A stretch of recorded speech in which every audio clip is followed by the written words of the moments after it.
Bom dia, Geraldo. Bom dia, Leila. Bom dia, ouvintes, né? Bom dia aqui a todos também que nos acompanham aí pelas redes sociais aqui do Sistema Rural de Comunicação, nesse programa tão potente que reverbera e repercute aí toda uma pauta qualificada. E estarmos aqui hoje, Geraldo, para conversarmos sobre a política da criança e do adolescente é muito importante, né? Então, o ano de 2024 foi um ano muito profícuo, muito propositivo, dentro do trabalho que a rede de proteção ela executa aqui, eu digo em Caicó, na comarca de Caicó, que é composta por 6 municípios, né? Caicó, São Fernando, Timbaúba dos Batistas, Serra Negra do Norte, Ipueira e também São João do Sabugi, e ela também se estende para além desses municípios. Então hoje nós temos uma rede que ela tem um alcance seridoense, né, a nível de Seridó, e assim a gente também avança dentro da comunicação pelas redes, pelos grupos a nível nacional, Geraldo. É importante dizer isso, que a gente compõe aí os grupos de região Nordeste, rede de acolhimento nacional. Então a gente repercute e reverbera tudo isso que a gente tem lidado e trabalhado aqui em Caicó. E é importante que os ouvintes todos saibamos que esse trabalho em rede de Caicó começou em 2007. 2007, não é um trabalho recente. Então ele já está aí para o seu 18º ano. Você já colhe resultados de 2007? Sim, já colhemos resultados de 2007, porque o que regulamenta que o trabalho em rede facear pela municipalização do atendimento é a resolução 113 do CONANDA de 2006, que o sistema de garantia de direitos ele será operado por uma rede de proteção que é justamente composta ali pelo poder público e a sociedade civil, que opera de forma articulada e sincrônica, utilizando dos instrumentos normativos e operacionais desse sistema para proteção e defesa de direitos de crianças e adolescentes. Então ele é de 2006. E nós iniciamos em 2007 com a interiorização dos conselhos estaduais. Até então o conselho estadual era resumido à capital do estado. Temática, financiamento, toda a questão de formulação e deliberação de políticas, e nós começamos a participar desses conselhos, criança e adolescente, Conselho Estadual da Assistência Social, Conselho da Pessoa com Deficiência. Então a gente começou a fazer parte, tendo assento nesse conselho, participação. E aí a gente começou a trazer para o interior do Estado toda essa pauta. Então é um trabalho de rede. E começamos juntamente naquela época, Ministério Público, Judiciário, Sociedade Civil, também trazendo todos eles e dando visibilidade à temática e, sobretudo, trazendo a resolução. E aí a gente vem avançando, impulsionando ao longo, eu posso até dizer, desses quase 18 anos, essa questão do trabalho de rede, porque é ela quem dá resultado no que diz respeito à efetivação dos direitos de criança e adolescente. E aí eu digo, a gente aqui é prioridade absoluta, é a primazia na formulação e deliberação de políticas, é a preferência na destinação dos recursos públicos, sobretudo o que nós temos em relação à proteção integral. Sujeitos de direitos, prioridade absoluta, com toda essa primazia. E aí, o ano de 2004, Geraldo, foi um ano muito potente, porque a gente continuou com produção de relatórios, que é muito importante, os relatórios que nós produzimos dentro dos festejos, Carnaval, Festa do Rosário, Festa de Santana, o que a gente verifica, o que a gente traz, o que recebe, o que a gente sistematiza, os eventos de desenvolvimento de competências de todos esses atores que trabalham no eixo de defesa, promoção, de controle, né? O que nós trouxemos, o Instituto Spectra de São Paulo, que veio aqui trabalhar a metodologia ABA para pessoas com transtorno do espectro autista.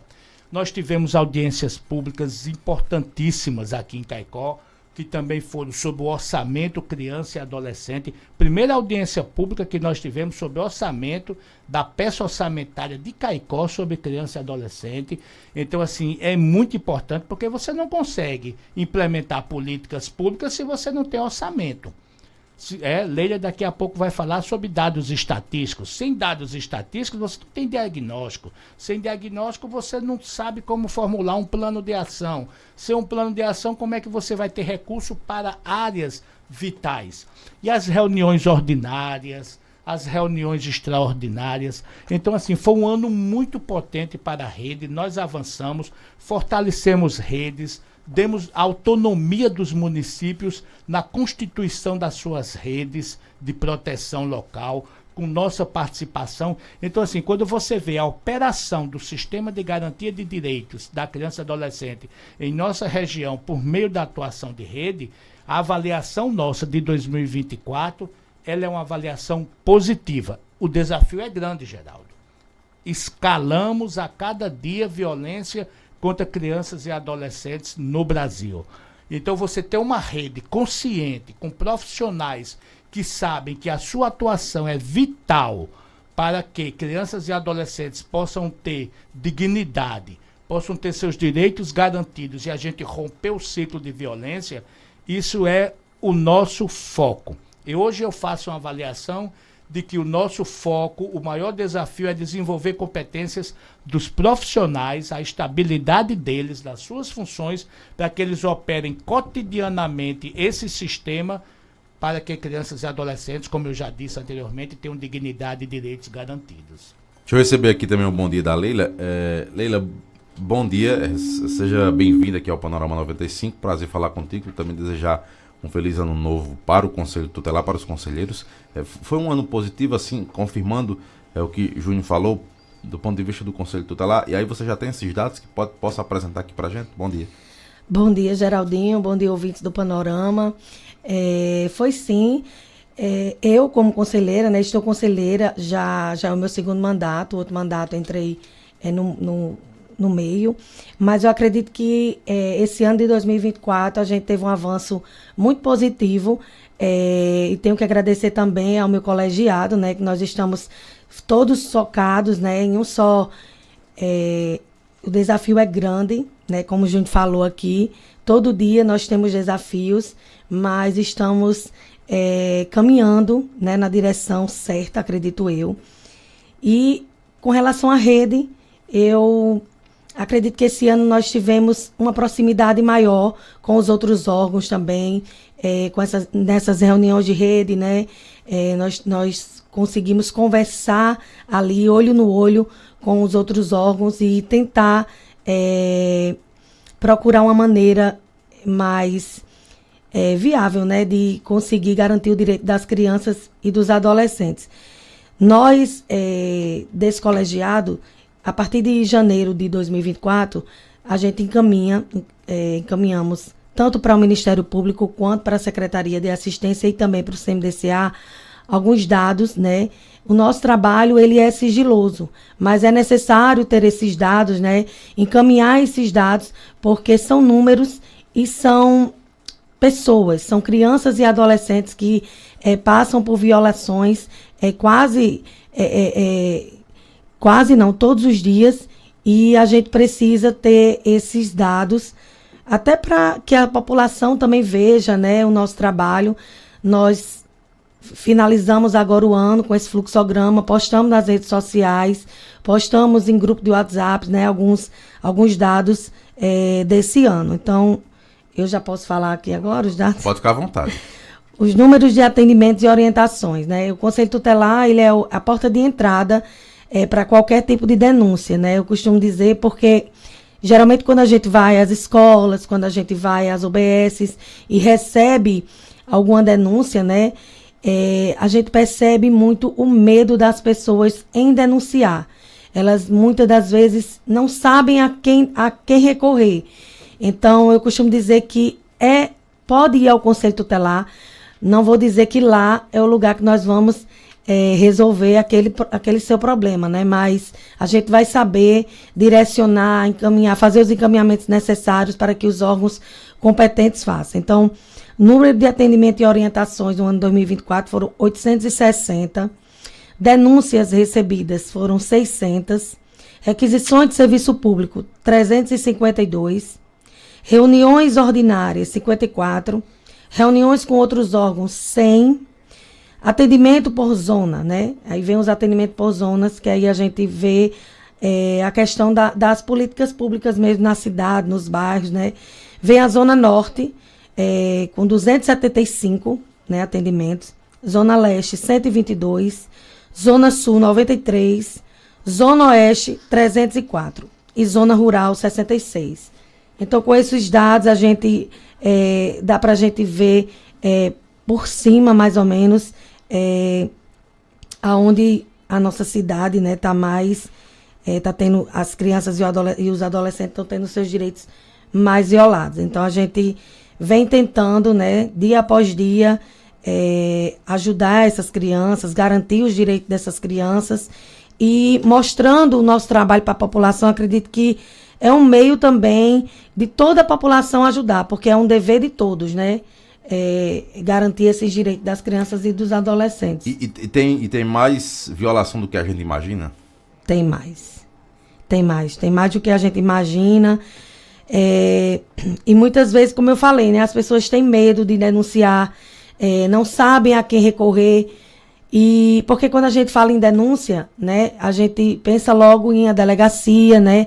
Então, assim, muita gente tem medo de ir à delegacia. Então, por isso que a gente sempre fala, o Conselho Tutelar, ele está de portas abertas, né, de segunda a sexta, das 7 da manhã às 11, de 1 da tarde às 5. E nós temos também o nosso celular de plantão, que é 24 horas, né, para a gente atender qualquer tipo de situação. Então, a gente acredita que esse ano de 2025 também será um ano de desafios, mas de muito aprendizado. Começamos já o ano aí, no iniciozinho, com algumas situações de trabalho infantil, que a gente também vai falar um pouco aqui, né, Júnior? Que vem tirando um pouco do sono da gente, mas a gente acredita que juntos nós vamos conseguir garantir o direito dessas crianças. E principalmente a população precisa entender, né, o trabalho do Conselho Tutelar, né? Nós não somos um órgão punidor. Às vezes as pessoas veem o Conselho Tutelar na rua, né, abordando, conversando com algum pai, alguma criança, adolescente, e já pensa que o Conselho Tutelar é um órgão punidor. Mas nós estamos ali para garantir o direito daquela criança, né? A gente precisa que aquela criança tenha as vacinas em dia, né? Esteja frequentando a escola, tenha a sua alimentação em casa garantida, né? Tenha moradia, tenha lazer também. Então, o Conselho Tutelar, as pessoas têm que entender isso. Nós não somos um órgão punidor. Se o Conselho Tutelar está lá, pode ter certeza que o direito daquela criança está mais perto, mais próximo de ser garantido. Talvez um dos primeiros desafios para vocês do ano de 2025 é o Carnaval. Já tem aí a organização, inclusive amanhã tem reunião aí com a segurança pública aqui da cidade de Caicó, está marcada aí pelo município. Quando pensa aí no Carnaval, vocês já pensam aí na proporção, na organização? Precisa ser bem discutido? Precisa sim, mas a gente já tem, dentro do Conselho Tutelar, a gente já tem isso muito já pensado, já esquematizado, porque como eu falei, né, garantir os direitos, né? Então, a gente precisa que o Carnaval, que eu acredito que será, né, seja bem organizado, né, que realmente as crianças e adolescentes que vá à rua, né, porque como é aberto, né, a gente não pode ter esse controle, mas a gente precisa que os pais, né, e responsáveis entendam que aquela criança e adolescente, eles têm que ir com os responsáveis e para poder, né, que aquelas crianças não venham ter os seus direitos violados. Júnior, reforçando o que eu falei aqui agora há pouco, né, com a Leila, na verdade, o trabalho do Conselho Tutelar, ele precisa do apoio da rede, é fundamental? Fundamental, Geraldo, fundamental. Assim, a gente sempre fala no sistema de garantia de direitos. E quem opera o sistema de garantia de direitos é a rede de proteção.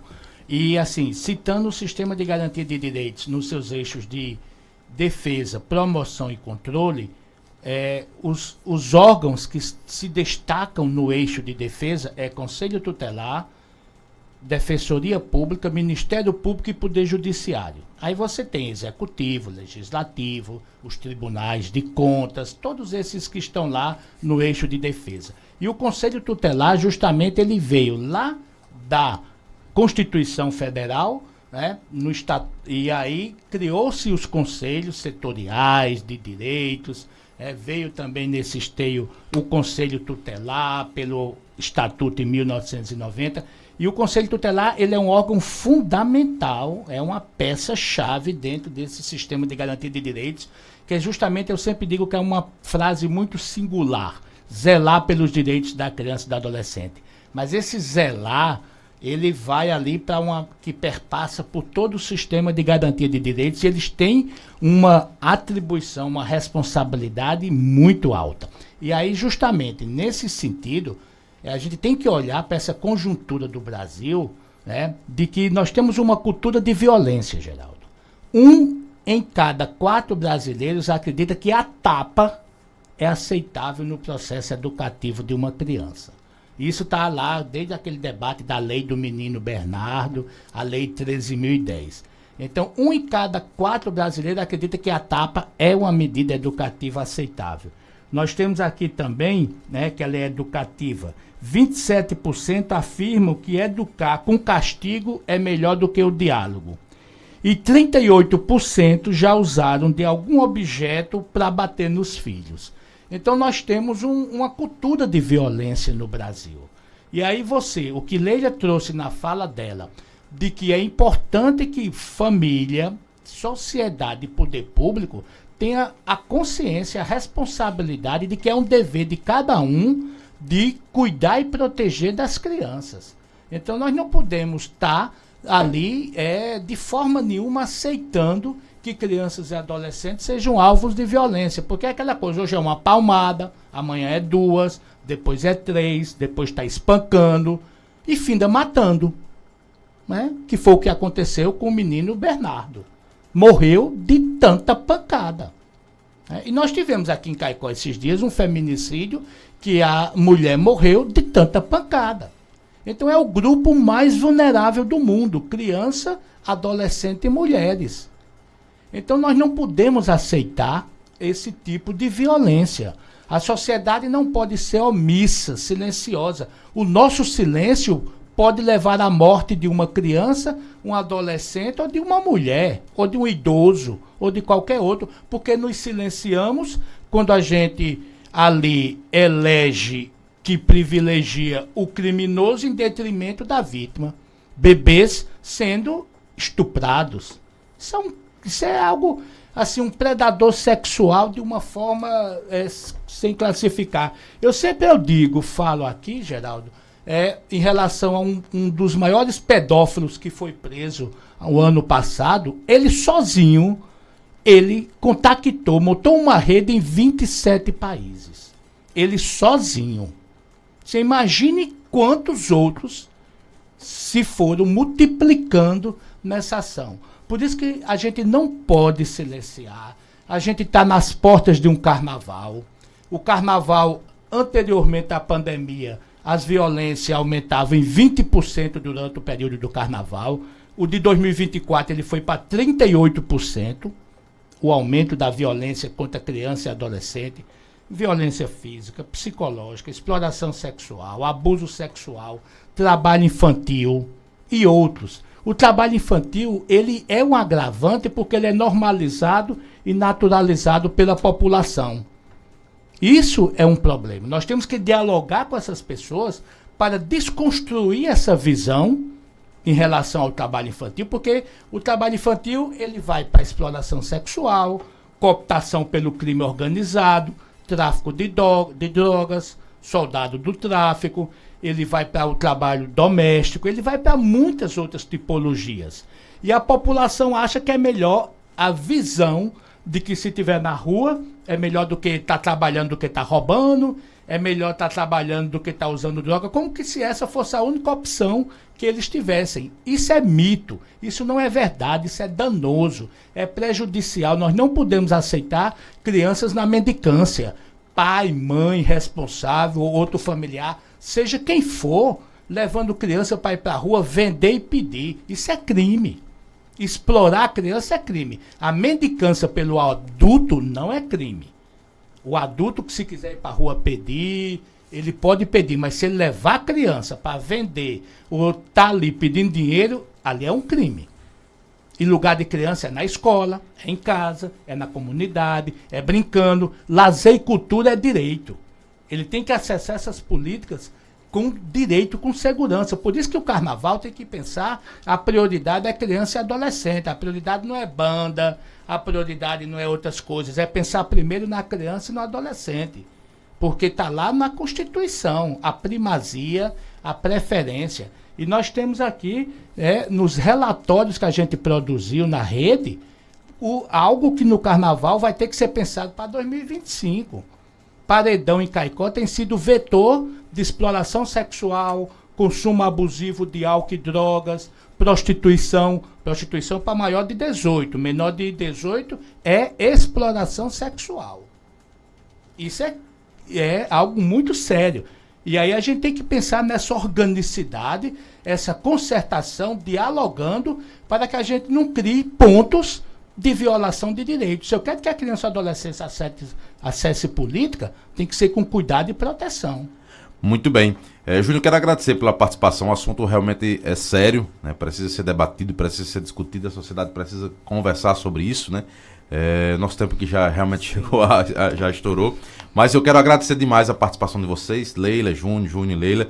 Desejar um feliz ano novo para vocês, para toda a rede, né? Um 2025 de produtividade, né? De discussão, de debate, também de políticas públicas para crianças e adolescentes. Júnior, obrigado pela participação. Fica à vontade, mais alguma informação. Geraldo, mais uma vez agradecer a oportunidade, né, de estar aqui no Panorama 95, falando sobre políticas públicas para criança e adolescente, reforçar esses votos de um ano novo que está começando, né, com muita expectativa, né, que nós nos mantenhamos inquietos, né, justamente porque essa inquietude é o que nos move para essa promoção e defesa de direitos de crianças e adolescentes, com toda essa rede de proteção, com a relevância do Conselho Tutelar, com a maturidade desse colegiado, com o trabalho que está sendo feito e com a rede. Nós somos cientes do desafio, Geraldo. É trabalho de formiguinha. É todo dia. É todo dia. Nós temos que ter a capacidade de suportar a frustração, não sair do caminho e focar justamente nesse bem-estar, nesse cuidado de crianças e adolescentes. Leila, obrigado pela participação. Obrigada, Geraldinho. Muito bem. São 7